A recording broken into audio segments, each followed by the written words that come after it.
never imagined that a few words from a doctor could flip my entire life upside down. It happened on an ordinary Tuesday, July 14th, the kind of day you expect nothing special from.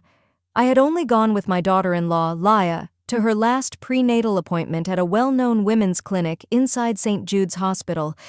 The whole family had been glowing with excitement, waiting for our first grandbaby, dreaming about little footsteps in the house and the happiness a new life would bring. Then everything shattered in seconds. Inside that cold examination room, Dr. Evans suddenly gripped my arm. His face had lost all color. He leaned in close and said in a low, urgent voice, "You need to leave, right now, and file for divorce." In that instant, the world I'd built over 40 years collapsed like it had been made from paper. I couldn't speak. My heart was pounding so loudly I thought everyone could hear it.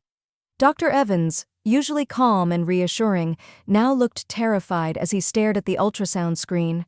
He checked the readings again and again, his hands shaking slightly. A heavy silence filled the room. Then he turned to me and quietly said he needed to speak with me, alone. Laya was lying on the bed, completely unaware of the storm about to destroy our lives.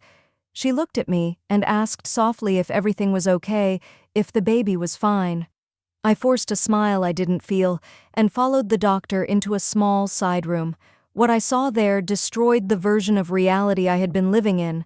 The numbers on the screen didn't make sense. The baby's size, development, and heartbeat all pointed to a much later stage than we had been told. The gestational age didn't line up with what Laya had claimed. And then it hit me. This child could not be my son Ethan's. Ethan had been overseas on business at the time this pregnancy began. He had been gone for weeks. There was no overlap, no chance, no explanation that made sense. I felt dizzy. My hands went numb. Then Dr. Evans said the words I will never forget. The baby was 8.5 months along. My son had been out of the country 9 months ago. But my husband, Warren, had been in that very hospital at that exact time for a back injury. Dr. Evans himself had treated him. He even remembered the case clearly because Warren's injury had been unusually specific. The timeline matched perfectly. The truth hit me like a blade straight through my chest. My husband was the father. My marriage, my family, my entire life. A lie I had lived inside for decades. This child I had been waiting to love as my grandbaby was not my grandchild at all. It was proof of the ultimate betrayal. And then something even darker dawned on me. I wasn't just being betrayed emotionally. I was being targeted. Everything in my name, my properties, my home in Beverly Hills, the places I owned in Malibu, near Lake Tahoe, and in the Hamptons, represented over $3 million I had built and protected across a lifetime. What they wanted wasn't just forgiveness. They wanted control. They thought that once a baby arrived, my heart would override my mind. They expected me to accept the child, rewrite my will, and quietly hand over everything I had worked for. They assumed I would be weak, but I didn't become successful by being naive. And while my heart was breaking, something else was awakening. I didn't go home that night. I didn't confront them. I didn't explain anything. I vanished. Not because I was running, but because I was preparing. For 3 months, while they searched for me in panic, wondering where their plan had gone wrong, I was designing something far more powerful than anger. I was building my future. My name is Sophia Albright. I am 65 years old. For 40 years, I believed I had a perfect marriage. Now I understand it was an illusion, a beautiful lie that collapsed the moment truth finally walked into the room. I met Warren when I was 25. I was young, hopeful, ready to trust. He promised me everything: love, safety, a future. And I gave him everything in return: my time, my loyalty, even my inheritance. My father, a wise man, left me properties in some of the most valuable places in the country. Those assets became the foundation of the life Warren enjoyed. And now they thought they could quietly steal it all from me. But they underestimated one thing. I was never just the woman behind the marriage. I was the woman who built the legacy. If you're still listening, comment the city you're watching from. Let me see how far my story travels. Because what came next changed their lives forever. Back then, Warren convinced me that he would handle our properties better than I ever could. With that warm smile I once trusted, he said, "Sophia, my love, business isn't really a woman's world. Let me take care of everything." What I hear now is not romance, but control wrapped in soft words, and I believed him. I put every house, every document, every signature under both our names, thinking it meant unity. In truth, it was the beginning of my disappearance inside my own life. For 40 years, I worked endlessly to grow what my father had left me. While Warren dressed in suits and attended meetings, I handled the reality, managing tenants, supervising construction, collecting payments, balancing accounts. I woke up before sunrise to cook breakfast for my husband and our son, then rushed out to deal with workers and contracts. At night, I came home exhausted only to cook again, clean, and smile as if I had done nothing all day. Warren often came home late, smelling of unfamiliar perfume, his tie loose, his shirt wrinkled. He would sigh and say, "Sophia, you don't understand how hard I work. I'm under pressure." And I would swallow my doubts and give him comfort instead. I buried my own dreams so his life could look successful. Ethan was born when I was 28, and he became the light in my darkest days.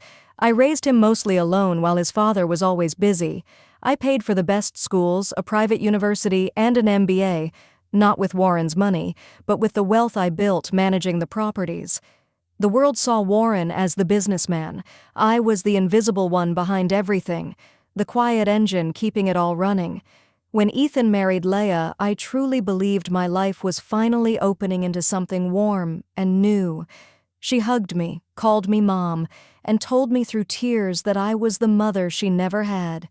She said her parents had left her when she was 15, and that with me, she finally felt like she belonged. And I opened my heart completely. I gave her a position in my real estate company, paid her well, and taught her everything I knew. I handed her my late mother's pearl necklace, something priceless, because I wanted her to feel like family, not a guest. Warren suddenly became full of praise for her. He spoke about her intelligence, her dedication, how lucky Ethan was. I thought nothing of it. I trusted him. Why wouldn't I? But there were signs. Warren started coming home later. His explanations grew complicated. Leah somehow knew details about business matters I had never told her. Sometimes I caught them exchanging looks that felt off. But I told myself I was imagining things. I told myself family wouldn't do that to me. One afternoon, I found a receipt in Warren's pocket from an expensive restaurant. 2 people, hundreds of dollars. When I asked him about it, he dismissed it with a smile. "Just a client, Sophia." And I chose peace over truth. When Leah announced her pregnancy, Warren reacted like he had won the lottery. He cried, laughed, and shouted that he was finally going to be a grandfather. Ethan was overjoyed too.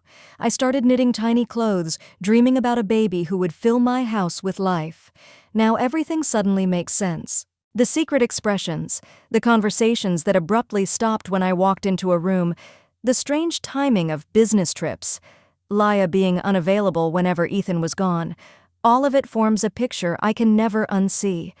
For 40 years, I gave everything. My youth, my labor, my inheritance, my heart. I built the world they lived in, while they decided how to erase me from it. They didn't see a wife. They saw an obstacle. And that realization hit harder than betrayal ever could. But there was one thing Warren and Leah never suspected, something that would eventually destroy every plan they were quietly building. Over the years, without realizing it, they had helped me create my greatest advantage. The months after the pregnancy announcement felt unreal, like I was living in a story where everyone else knew the ending, except me. Warren's attitude toward me began to shift, slowly at first. When I tried to talk about property issues, overdue rent, or repairs, he no longer even pretended to care. "I'm tired, Sophia," he would cut me off. "Can't you handle these things yourself? You've done it for years." The words stung more than I wanted to admit. I had gone from partner to background noise. Then one afternoon in March, while working on financial reports in my office, I heard laughter from the living room. Real laughter. The kind I hadn't heard from Warren in years. I quietly walked closer. They were sitting far too close on the sofa. Their shoulders touched. Their heads leaned together. Warren was smiling, a smile I hadn't seen directed at me in a very long time. Just as I stepped closer, Laya quickly hid her phone. "Oh, Mom," she said nervously. "We were just watching parenting videos online." But I had already seen the screen. It wasn't a video, it was a private message thread filled with heart emojis. My chest tightened, but my face stayed calm. The spending habits changed next. Warren, who had once reviewed every dollar, suddenly thought nothing of high-end charges appearing on our accounts. One night, I confronted him about a large purchase listed from a jewelry store. "Oh, that?" he said casually. "I bought Laya something special. She's pregnant after all." He had never spent that kind of money on me, not for birthdays, not for anniversaries, not even once in 40 years. Then I started noticing the secret calls. One afternoon I returned home earlier than planned. The house was silent, too silent.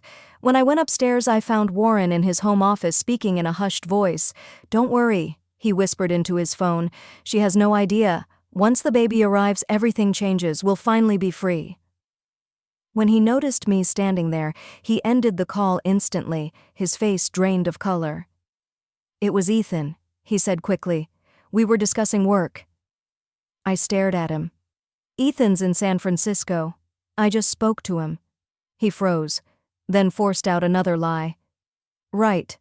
I meant our accountant." At that moment I realized something chilling.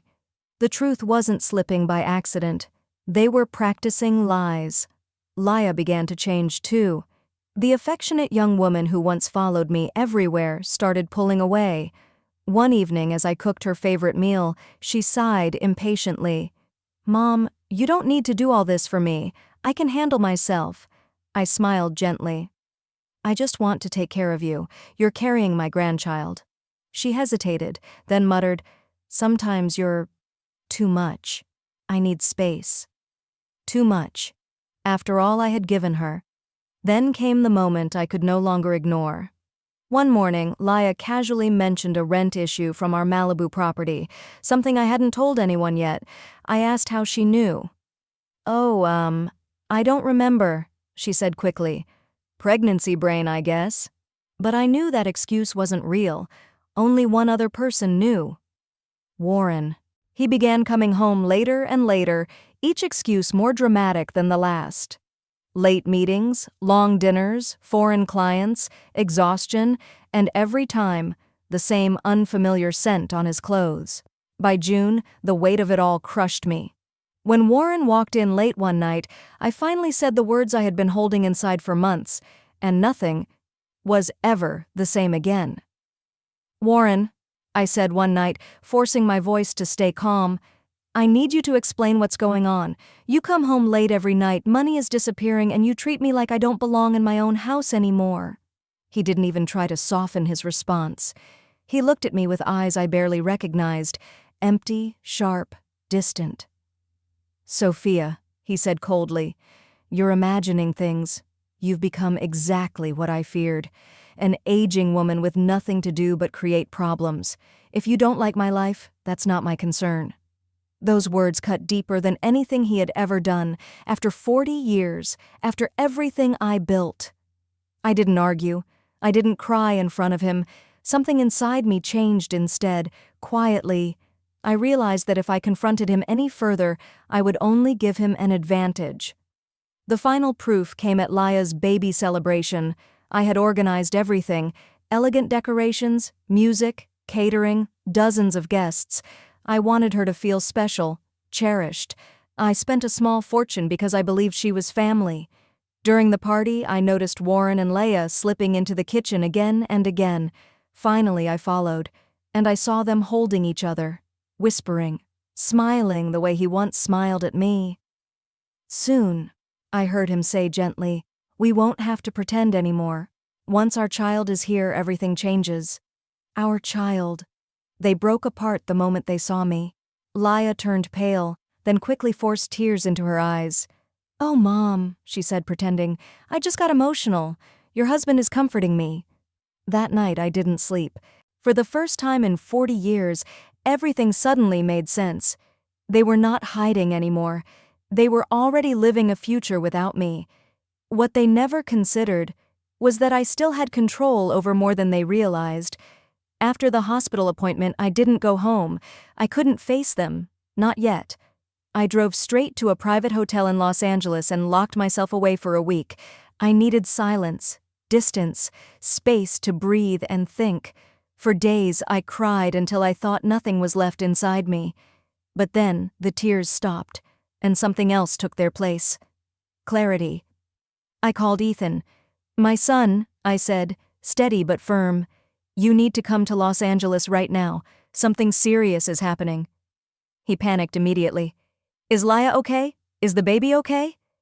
Then I told him the truth. "That baby is not yours."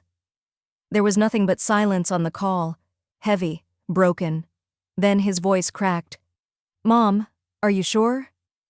"Come to me," I said. "Don't go home. Don't tell anyone. Meet me at the hotel." He arrived that same evening, exhausted, scared, confused. I showed him everything, the hospital records, the timeline, the proof. The numbers did not lie. When it finally settled in, he sank onto the edge of the bed, his face drained of color. "My own father," he whispered. "How could he do this?" And in that moment, I realized something painful and powerful at the same time. They hadn't just betrayed me. They had destroyed my son, and I would not allow that to go unanswered. "How could he do this to me?" my son whispered. "My own father." I looked at Ethan and finally told him everything. "Your father and Laya didn't act on impulse," I said quietly. "This wasn't a mistake. It was planned. For a long time. But there's one thing they never considered." Ethan's eyes lifted toward me, filled with confusion and hope. "What is it, Mom?" I took a breath. "For 40 years, while your father enjoyed the credit and the image, I protected something far more important: control. Legally, every major property belongs to me alone. Your father never realized how our assets were truly structured." Ethan shook his head in disbelief. "He always said everything was in both your names." "That's what he believes," I said. "And that's exactly why he's trapped himself." I told him about my father's advice years earlier, advice that had stayed with me my entire life. Never give away legal ownership. Never place your future in someone else's hands. Every deed, every title, every contract, all in my name. Malibu, Lake Tahoe, the Hamptons. Ethan sat there in silence, stunned. I then opened the small safe I had brought with me to the hotel. Inside were decades of documents, proof that my life had not been an illusion, even if my marriage had been. "But there's more," I added quietly. 5 years ago, I had updated my will. Everything had been left to Ethan, and there was a clause, one powerful enough to end everything Warren thought he controlled. "If I ever learn that your father betrayed me," I told him, "he immediately loses all rights to my estate, and any attempt to deceive the family automatically cancels inheritance access." Ethan's face went pale. "That means—" he whispered. "Yes," I said. "They were trying to steal something they never owned, and once the truth comes out, they lose everything." But I wasn't finished. "For years," I told him, "I've been saving quietly. Small amounts, separate accounts, money your father never touched. Nearly $200,000. My escape fund, my safety net, my freedom." Ethan looked at me as if he were seeing me for the first time. "Mom, you were ready for this." "No," I said softly. "I was just prepared." That night we made our decision. We wouldn't rush. We wouldn't explode. We would watch. And we would collect evidence carefully, silently, until there was nothing left for them to deny. Then we went home. We told Warren and Laya that I had simply become overwhelmed by the excitement of the pregnancy and needed rest. "Oh, Mom," Laya said sweetly when she hugged me. "We were so worried." I hugged her back and felt nothing but clarity. "I'm fine," I told them. "I just want to enjoy this special time." They believed me. They relaxed. They thought they had won. And every time they smiled, they stepped closer to their own collapse. Ethan became my quiet partner in everything. Laya trusted him completely.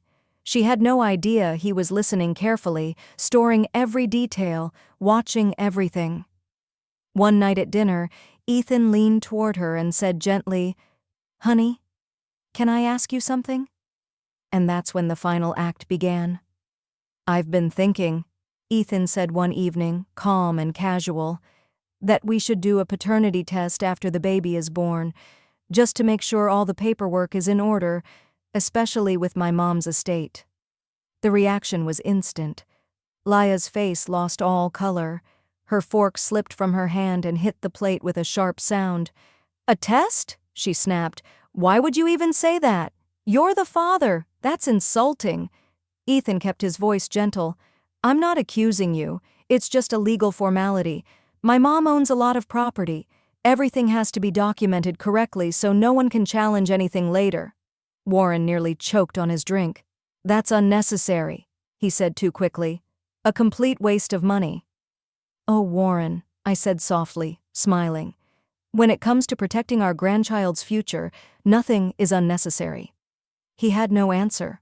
For the first time, I watched him realize he was no longer in control. That same week, I made my first real move. I hired a private investigator, a former detective with a reputation for silence and accuracy. At our first meeting in a quiet cafe, he didn't waste time. "Give me everything," he said. "Dates, habits, changes in behavior, all of it." I did. 2 weeks, he promised. 2 weeks for proof.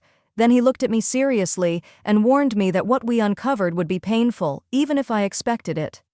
"I've already felt the pain," I told him. "Now I want the truth." While he worked, I played my role flawlessly. I made breakfast, I smiled, I listened. One morning, Warren casually suggested we reorganize the family finances after the baby arrived. "Maybe we should transfer some assets to Ethan and Leia for convenience," he said. "So practical," I replied sweetly. "Whatever you think is best." Inside, my anger burned quietly and bright. Then Leia made her own move. "We've been thinking," she said one afternoon while sorting baby clothes, "that maybe Ethan and I should move to a bigger place, our own home. This one feels small for a family." Small. In a house with 5 bedrooms. I smiled again. "We'll see, dear," I said lightly. "There's plenty of time." Then my investigator returned. He did not disappoint. "Your husband and Leia meet regularly at a luxury hotel," he told me during another quiet meeting. "Same suite, same time each week." He slid photos across the table. There was my husband, holding her, kissing her, touching her the way he once touched me. It hurt, and it freed me at the same time. Then came the final reveal. "Your husband has been moving money into a private account opened 6 months ago, a shared account. Only the 2 of them have access." "How much?" I asked quietly. "Just over 80,000, he replied. "Small transfers each week to avoid detection." They weren't just lying. They were stealing. I took a slow breath. "Find everything," I told him. "Every dollar, every transaction, no detail missed." Because soon, I would take everything back. Every single transfer, every payment, every hidden move. A week later, Marcus returned with a thick folder that changed everything. Warren and Leia hadn't been careless. They had been careful, planning their double life for over a year. They used stolen money to rent luxury apartments, furnish them with expensive decor, and even place a down payment on a house near the coast. "They've built another world with your money," Marcus told me quietly. "And once the baby arrives, they plan to disappear into it together." Then he showed me one final piece of evidence, a wrinkled note he had found in a hotel trash bin. It was scented, written in her handwriting. It said that when the baby arrived and I signed the documents, they would finally live together openly. It mocked me for trusting them. My heart broke, and then it hardened. I folded the paper carefully. "This is where the second part begins," I told Marcus. "Now we give them exactly what they expect and take everything they think they own." The day arrived right on schedule. September 15th. Laya delivered a healthy baby boy. Warren was glowing with pride. He walked the hospital halls telling everyone he was a grandfather. Ethan played his part perfectly, holding the child he knew was not his and smiling through the pain. When we returned home, I arranged a small family gathering. I invited Marcus, introducing him as our legal consultant who would help finalize family paperwork. Everyone gathered in the living room, the baby in Laya's arms, Warren beaming, Ethan quiet. Then I spoke. "I've decided it's time to settle our estate properly," I said. "After 4 decades, I want everything clear, organized, and fair." Warren's eyes sparkled. He thought he had won. I turned toward Marcus. "Explain the real situation of our assets." He placed documents on the table. "I can confirm," he said calmly, "that all major properties belong solely to Mrs. Sophia Albright." Silence. Warren stared as if he couldn't understand the words. "That's impossible," he protested. "Everything is shared." "I'm afraid not," Marcus replied. "Every property is recorded in her name. Malibu, Lake Tahoe, the Hamptons, all mine." Warren turned white. "I ran the business," he shouted. "And you were good at it," I said softly, "but you never owned it." Laya clutched the baby tighter. "But you're married," she said weakly. "Doesn't that mean—" I smiled, gently. "Marriage doesn't change who owns what," I said. And that was only the beginning. "Everything that belongs to one spouse belongs to the other," Laya insisted. "That's the law." I looked at her steadily. "Oh, Laya, you really don't understand how the world works." Then I turned to Marcus. "Please explain what happens in a divorce when infidelity is proven." Marcus spoke calmly and clearly. "When there is verified evidence of cheating, the guilty spouse loses any claim to the betrayed partner's assets. The unfaithful party walks away with nothing that does not legally belong to them." "Divorce?" Warren shouted, jumping to his feet. "This is madness! What are you even talking about?" I smiled, for the first time without holding anything back. "Do you really believe I've been blind all this time? Do you think I didn't see what was happening right in front of me?" I walked to the television. "Marcus, show them." He connected his laptop. The screen lit up. The first image showed Warren and Laya pressed together outside a luxury hotel, locked in a kiss. The room went silent. Ethan gasped loudly, playing his role perfectly. "Dad, how could you?" But I wasn't finished. "There's more," I said coolly. Marcus clicked through photo after photo, the two of them arriving together, leaving together, holding hands, embracing in hallways. Warren began shaking. "Sophia, this isn't what it looks like," he stammered. "Sit down," I said quietly. "We're just getting started." Marcus changed the screen again. "This," he said, "is the financial record for a private account Mr. Warren opened without your wife's knowledge." Statements appeared. Transactions, dates, amounts. "Over the last 8 months," Marcus continued, "money has been systematically transferred from family accounts into this one, a total of $80,000. "That was for investments," Warren blurted. I stared straight at him. "Investments?" I asked softly. "Marcus, show them exactly what they invested in." The next screen revealed the truth. Luxury apartment rent, high-end furniture, designer clothing, hotel charges, a life built behind my back. With my money. "You used my life to fund your own," I shouted, unable to hold it in any longer. Laya started crying uncontrollably. "Mom, please, I'm sorry." "Do not call me that," I snapped. "You lost that right the moment you betrayed me." I pulled the crumpled note from my pocket. "Do you recognize this?" Her face went white. I read the words aloud, the message about being free, about tricking me into signing papers, about pretending. Ethan jumped up, furious. "Our son?" he yelled. "That baby is my father's." I nodded. "That's right. He isn't your brother. He's your father's child." The room spun into chaos. Finally, Warren snapped. "Yes," he screamed. "We're together. The baby is mine. And what of it? You're old, Sophia. I wanted life again. I wanted someone young." I met his eyes and didn't look away. "Old?" I whispered. "Let me show you what this old woman prepared." Marcus clicked once more. The final screen appeared. Divorce documents, asset declarations, eviction notices, everything ready. "Warren," I said calmly, "you have 48 hours to leave my house. Laya, you have 24, and you both owe every dollar you took from me."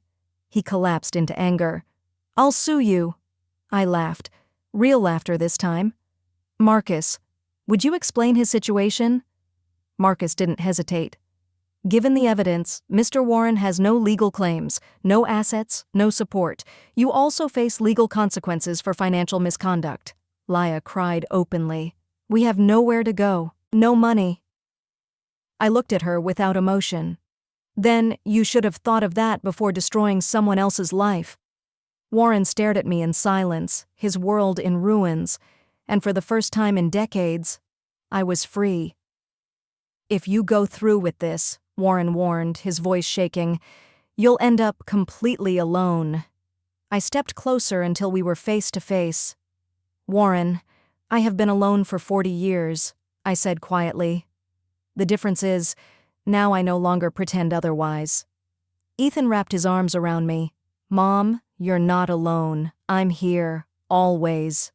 Tears filled my eyes, not from pain anymore, but from relief. "And now," I told him, "we finally know who stands with us and who never did. From here on, we build a real family, one based on truth, not lies." That same night, Warren and Leah left the house with nothing but their suitcases and the child who had torn everything apart.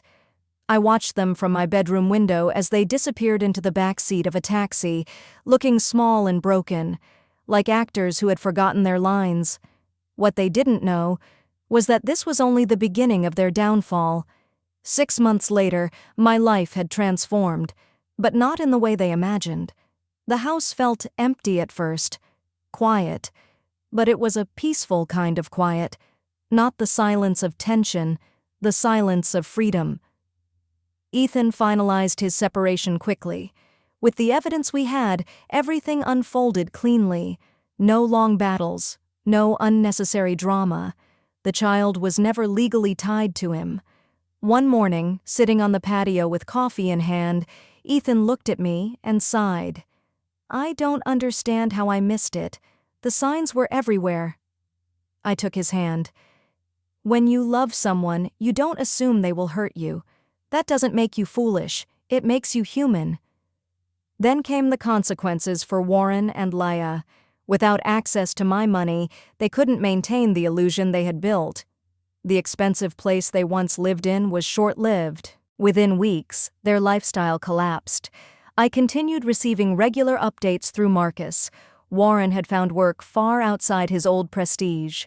Nothing glamorous, nothing impressive. Leah had moved into a crowded household with relatives, struggling just to get by. And the so-called love story? It didn't survive reality. Fights replaced affection. Accusations replaced promises. The fantasy burned out the moment my money did. Warren blamed her. She blamed him. And the world around them quietly closed its doors. Once the truth surfaced, his reputation was destroyed. No one trusted him anymore. No one wanted to work with someone known for betrayal. And while their lives unraveled, mine began. Without carrying anyone else's burden, my income grew faster than it ever had before. The properties flourished. Every dollar was finally mine, clean, clear, untouched. I expanded, I invested, I built. Ethan and I became business partners, not by obligation, but by choice. Together, we grew faster than either of us imagined. Within months, our work multiplied.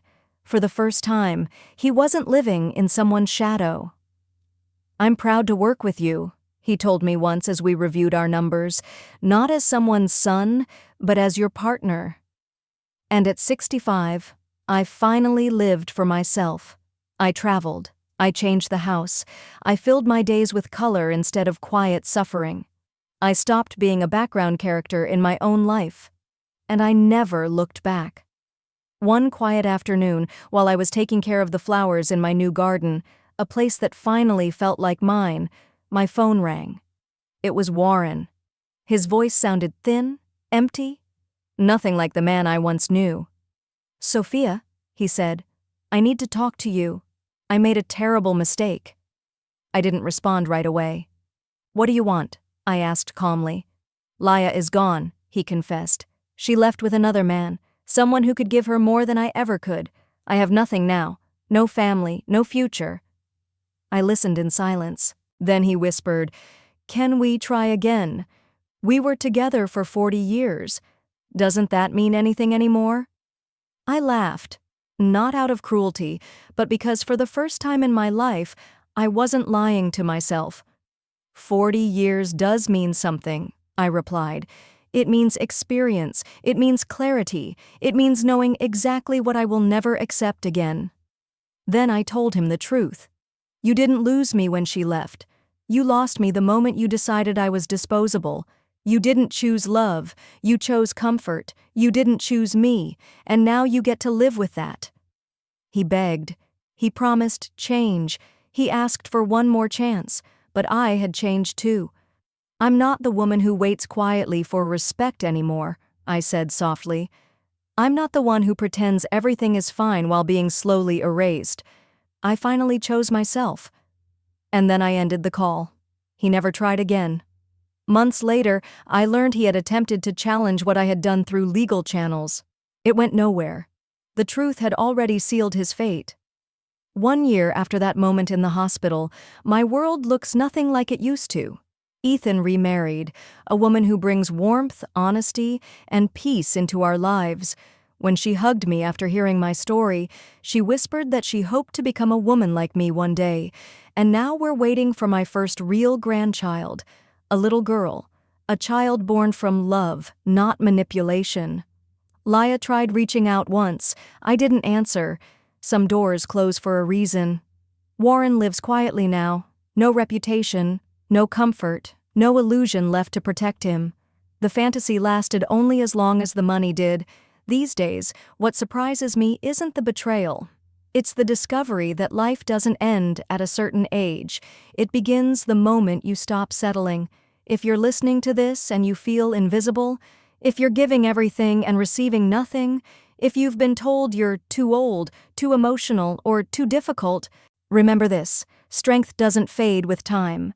It grows. And sometimes freedom only arrives when we decide we deserve it. So tell me, what would you have done? And if this story touched something inside you, you're not alone.